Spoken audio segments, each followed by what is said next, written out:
So this is my night pack. All the members will have something similar. So I have pretty much everything I need in here. I'll give you a quick rundown of some of the gear. So because we're doing an overnighter, you know, we have our typical flashlight, tactical flashlight, you know, standard, you know, head-mounted LED light, which are great. We all carry knives, whistles. Safety whistles are very important, especially during overnight when you can get separated. Always good. We also always use handheld communication devices such as walkie-talkies, or, you know, if there's a cellular network in range. If we're separating into distinct groups during the evening, we'll maintain radio contact at all times. So some of the other devices that we're going to be using, some of them are kind of discrete devices that we'll use for capturing like vocalizations, whatever. So I have two recorders that I use. One is a Zoom H2N,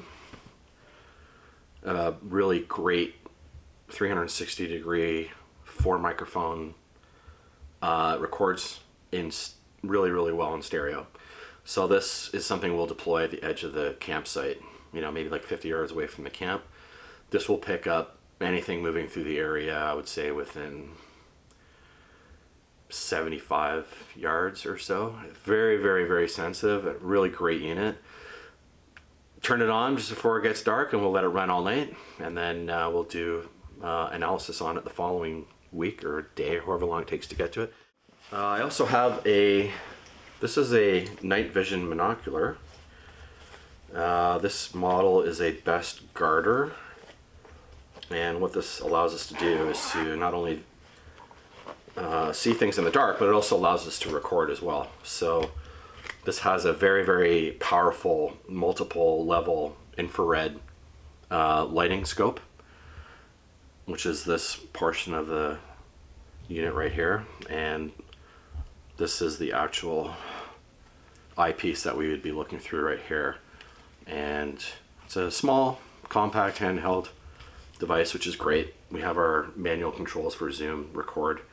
So this is really great for, you know, if we hear anything that may be encroaching in the bush, we can pull our night binoculars out, and these things have a really good range. You know, these things can see very clearly to 250, 300 yards on a clear night.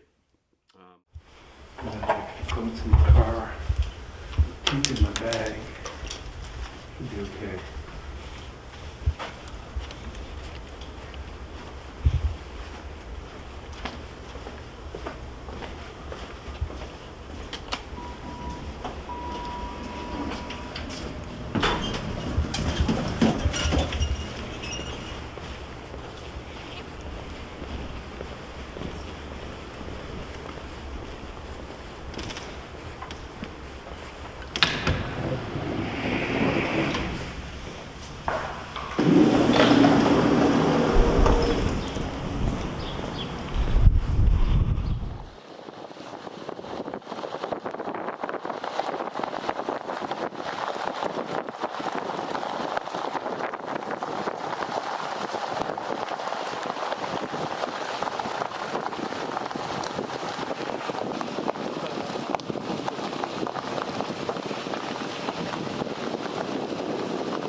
You know, out beyond where the cameras are, hopefully entice something in. You can smell them, yeah.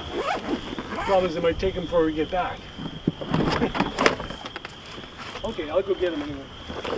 This is 9 times out of 10 we need to put them up in there. Well, I have something that makes it simple. I've got my army laundry Oh, you have bag. a bag. So I'm going to throw that in. So Kevin, leave the apples. We'll throw the peanut butter and apples all into that one bag and hoist it into a tree.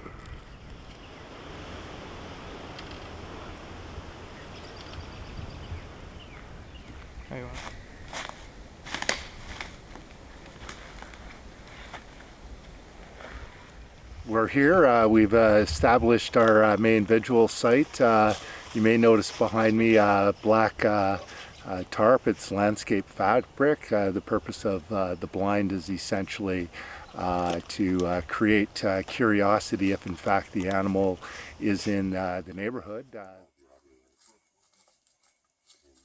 Now that the camp setup is complete, including the installation of the blind and all surveillance technology, including our digital recorders and cameras, we'll now settle in for the remainder of the evening.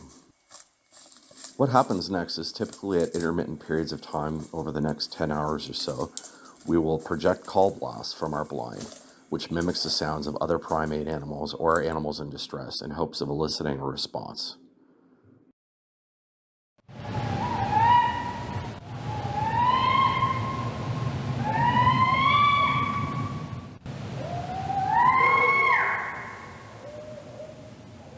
That data is then subsequently analyzed in the forthcoming weeks. It works really, really nice. Wonderful. Yeah, that's excellent, man. I love that call blast. Seriously? Oh yeah, that's wild. In fact, I think We need to do that again.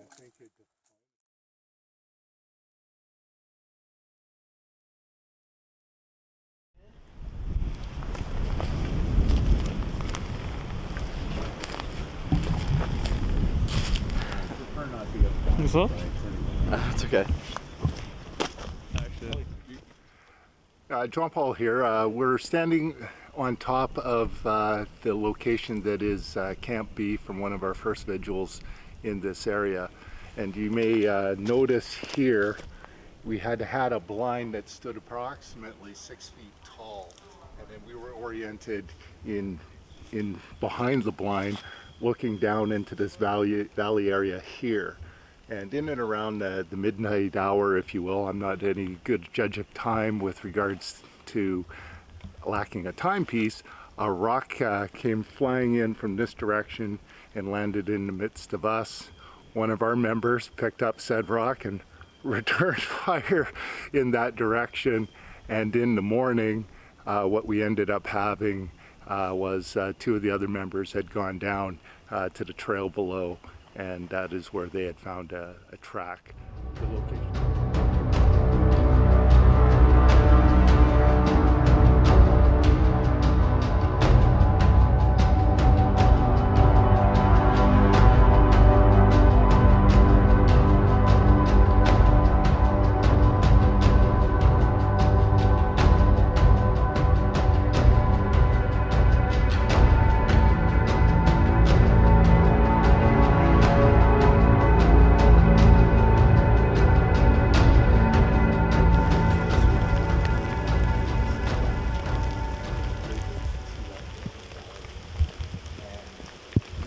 No trails aside from that trail there.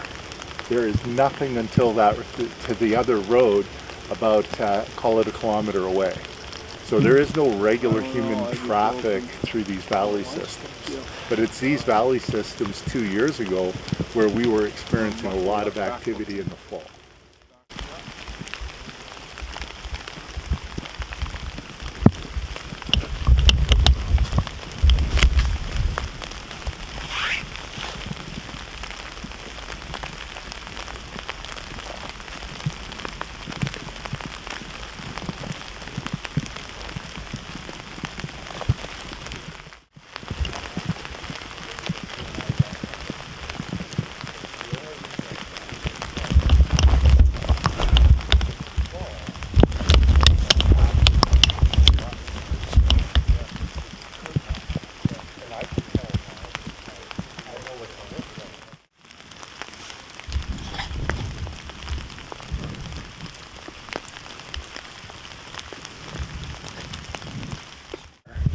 you know.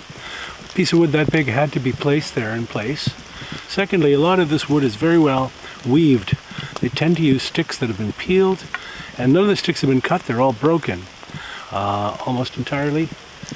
It doesn't work well as a shelter. People say, oh, it's bushcraft. It doesn't work well. It doesn't protect you against the cold. It doesn't protect you against rain or wind. So as a shelter, it's a complete fail. Let's take a look.